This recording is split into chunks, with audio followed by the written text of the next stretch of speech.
Here we are.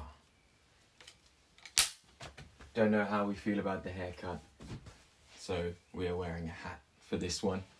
I am seconds away from a psychotic break, so we shall see how this one goes. 21. Now, today's video I will be going over my comic book yield of April, all the ones that I bought this month. This month has started off the Summer of Superman event with new Superman titles coming in and also new inter-series events, crossovers, special features.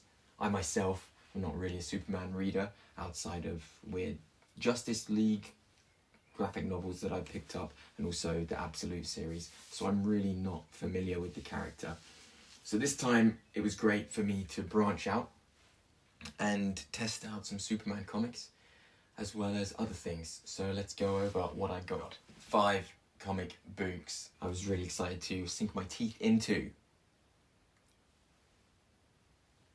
Here we have World's Finest issue 38, Batman and Superman. Then we have the Summer of Superman one-shot special, Superman.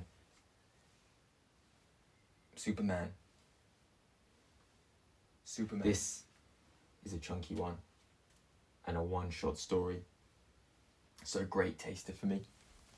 Next up, Superman for All Seasons freebie. Next up, Transformers 19. This is the one I really follow. And lastly, Penis Fart 69. I haven't read a Marvel comic and I'm a fan of Daredevil, so I thought I'd pick it up. That's the overall yield.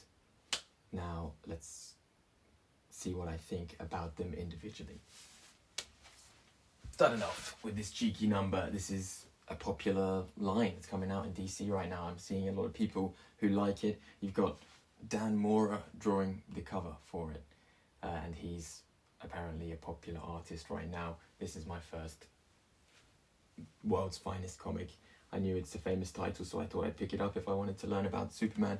And yeah, I really enjoyed it. It's great fun. It's not just Batman and Superman, it's the whole Justice League. It's part of a crossover with the Justice League Unlimited series. So you get the Green Lantern, you get the Flash, you get Gorilla Grodd. It's a great fun ride. Awesome chemistry between all the characters, and the art style is bold, it's mainstream, it's fun, solid comic. It's what you get when you buy a Superman and Batman being friends comic. So I enjoyed this one, yeah. So I think this is the main one I was looking for. Transformers issue 19, a one-shot background check on Megatron himself, taking a break from the main continuity and looking at what this cheeky little boy was up to, hurting fish robots by the looks of it. Great story, different artist coming on board. A great fun story about Megatron's past, about how he gets his abilities.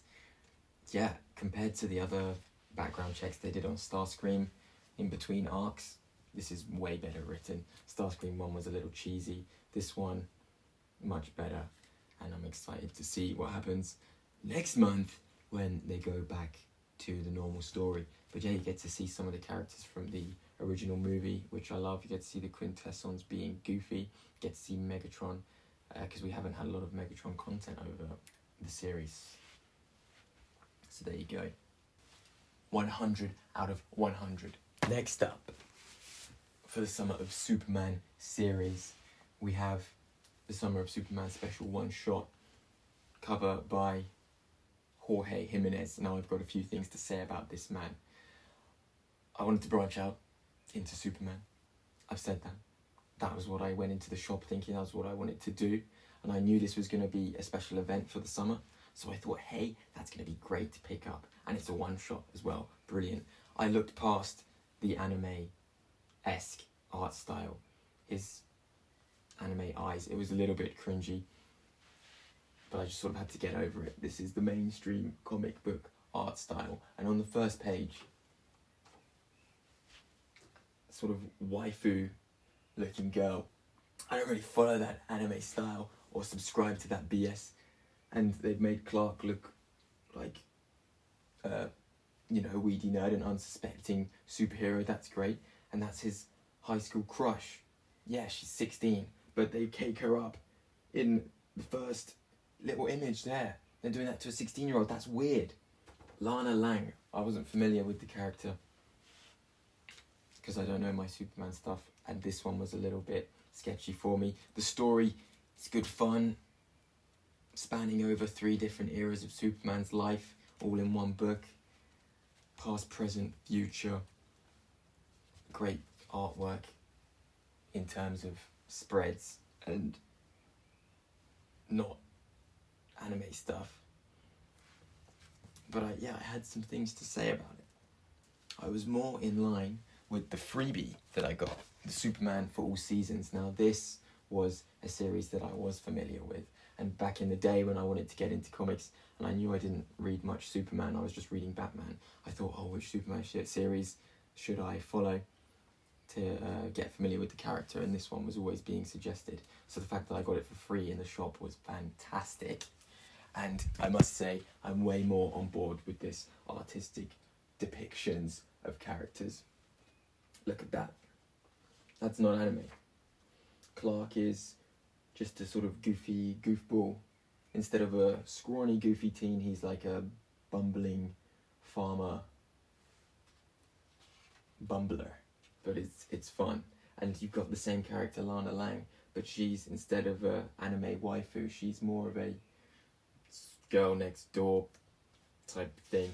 Yeah, I really connected with this one a lot more, and the story's a lot more heartfelt. You get Smallville in this one, and it's fun, it's good energy, but this is like actual emotional depth and substance. Yeah. What I must say though, even though the art style for Lana Lang's depiction is more realistic and respectable, she is definitely reduced to a girl next door trope and not very well rounded in this comic.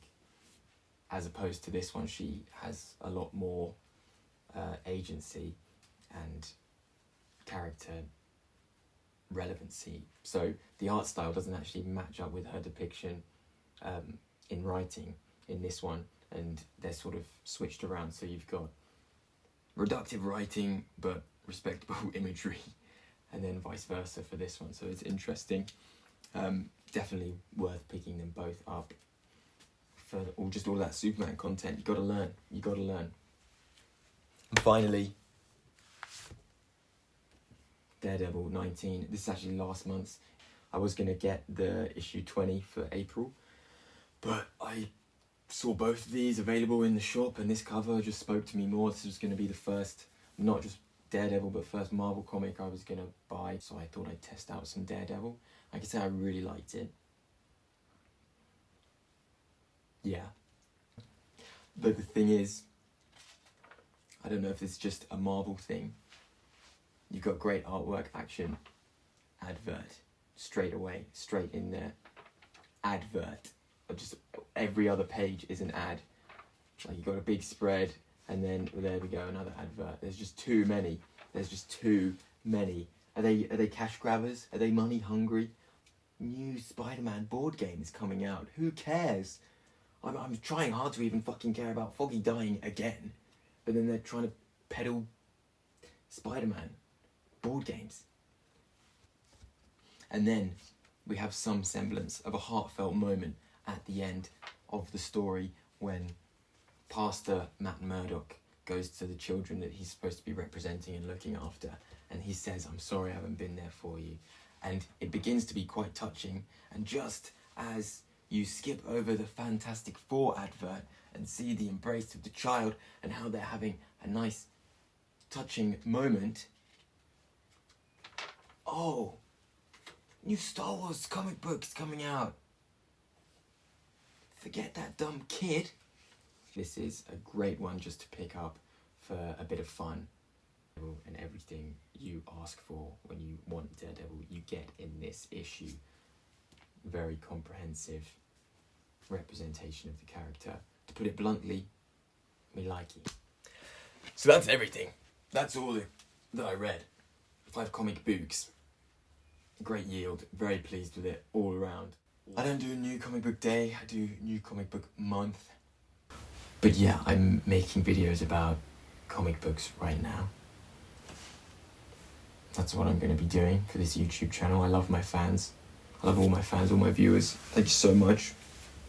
This weekend is Free Comic Book Day, so that will be my next video, a vlog for that. The next videos I have planned are mostly comic book related.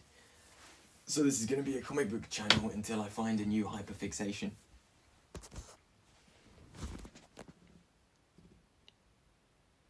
So stay tuned. If you are tuned, is anyone tuned? No Scope Nightwing 9+10.